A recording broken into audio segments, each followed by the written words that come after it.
Assalamualaikum warahmatullahi wabarakatuh. Saya Kiki dari kelompok 5 dengan NIM 1924022119. Assalamualaikum warahmatullahi wabarakatuh. Perkenalkan, nama saya Rayhan Indriani, NIM 1924022120 dari kelompok 5. Baik, di sini saya akan membahas tentang materi konsep pembelajaran e-learning. Yang pertama adalah definisi e-learning. E-learning atau pembelajaran elektronik merupakan salah satu bentuk dari aplikasi teknologi informasi dan komunikasi dalam kegiatan pembelajaran. Learning atau electronic learning merupakan pembelajaran yang disajikan secara elektronik dengan menggunakan komputer dan media berbasis komputer.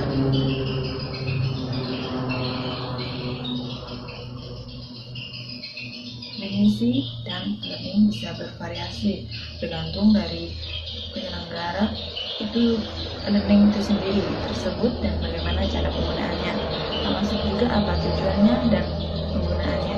Learning merupakan sistem yang memanfaatkan media elektronik sebagai alat untuk membantu kegiatan pembelajaran yang dalam arti luas mencakup pembelajaran yang dilakukan dalam media elektronik baik secara formal maupun informal.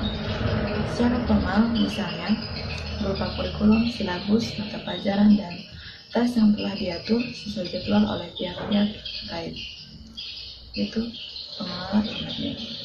Adalah fungsi e-learning. E-learning sebagai suatu model pembelajaran yang memiliki beberapa fungsi terhadap kegiatan pembelajaran di dalam kelas. Yang pertama adalah suplemen, dikatakan sebagai suplemen atau tambahan apabila peserta didik mempunyai kebebasan memilih akan mendapatkan manfaatkan materi pembelajaran elektronik atau tidak. Dalam hal ini tidak ada kewajiban atau keharusan bagi peserta untuk mengakses materi pembelajaran. Selanjutnya adalah komplement sebagai atau pelengkap apabila materi pembelajaran elektronik diprogramkan untuk melengkapi materi pembelajaran yang diterima siswa di dalam kelas. Sebagai komplement berarti juga materi pembelajaran elektronik diprogramkan untuk menjadi materi reinforcement atau remedial bagi peserta didik di dalam mengikuti kegiatan pembelajaran. Selanjutnya ada substitusi. Beberapa perguruan tinggi di negara maju memberikan beberapa alternatif model kegiatan pembelajaran atau perkuliahan kepada para mahasiswanya. Tujuannya agar para mahasiswa dapat secara fleksibel mengelola kegiatan kuliahnya sesuai dengan waktu dan aktivitas lain sehari-hari mahasiswanya. Selanjutnya adalah tujuan e-learning. Tujuan e-learning adalah untuk meningkatkan daya serap dari para pembelajar atas materi yang diajarkan, meningkatkan partisipasi aktif dari para pembelajar, dan juga meningkatkan kemampuan belajar mandiri dan meningkatkan kualitas materi pembelajaran. Diharapkan dapat merangsang pertumbuhan inovasi baru para pembelajar sesuai dengan bidangnya masing-masing. E-learning merupakan alternatif pembelajaran yang relatif baru untuk menunjang keberhasilan proses belajar mengajar dengan menggunakan berbagai fasilitas teknologi informasi seperti komputer baik hardware maupun software. Selanjutnya adalah jenis-jenis e-learning. Berdasarkan definisi dari AICTE, learning dibagi menjadi 4 model, yaitu pertama, web-based learning atau pembelajaran berbasis web. Pembelajaran berbasis web ini juga merupakan sistem pembelajaran jarak jauh berbasis teknologi informasi dan komunikasi dengan antar muka. Dalam pembelajaran berbasis web, peserta didik melakukan kegiatan pembelajaran secara online melalui situs web. Mereka bisa saling berkomunikasi dengan rekan-rekan satu sama lain melalui fasilitas yang disediakan oleh salah satu situs web. Yang kedua adalah computer-based learning. Pembelajaran berbasis komputer.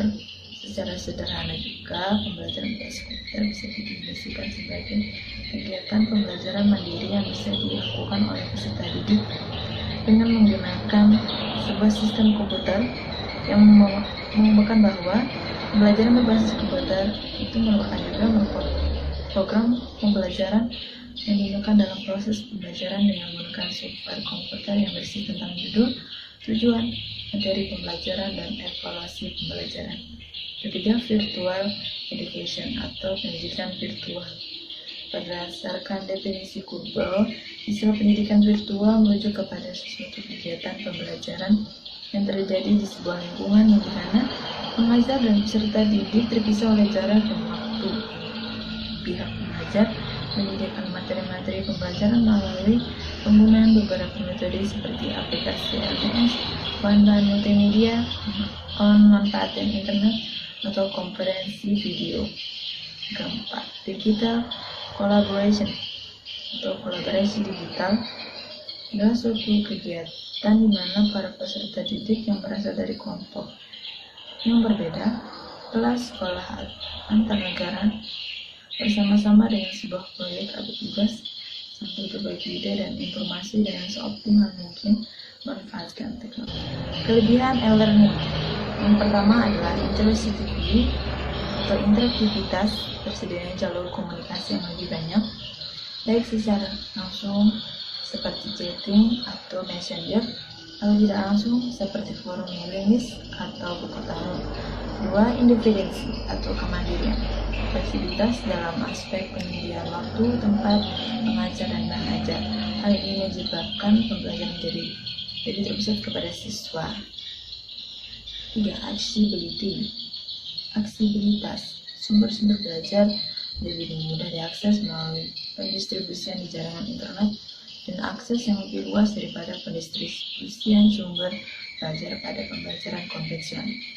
Yang keempat, enrichment atau pembinaan, kegiatan pembelajaran, presentasi materi kuliah dan materi pembelajaran sebagai pengayaan memungkinkan penggunaan perangkat teknologi informasi seperti video streaming, simulasi, dan animasi. Perangan e-learning juga yang pertama, untuk sekolah tertentu, terutama yang berada di daerah, akan memerlukan investasi yang mahal untuk membangun e-learning ini.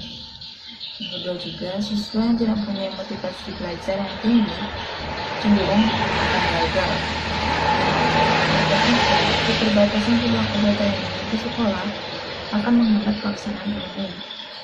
Dan juga bagi orang yang gagap teknologi, sistem ini sulit untuk diterapkan. Materi tidak sesuai dengan umur dan belajar, lompatan kita untuk tugas sekolah, perkembangan yang tidak terfleksikan, pengaksesnya yang memerlukan sarana tambahan, kecepatan mengakses yang tidak stabil, dan kurangnya juga pengukuran kualitas. Proses pengembangan e-learning.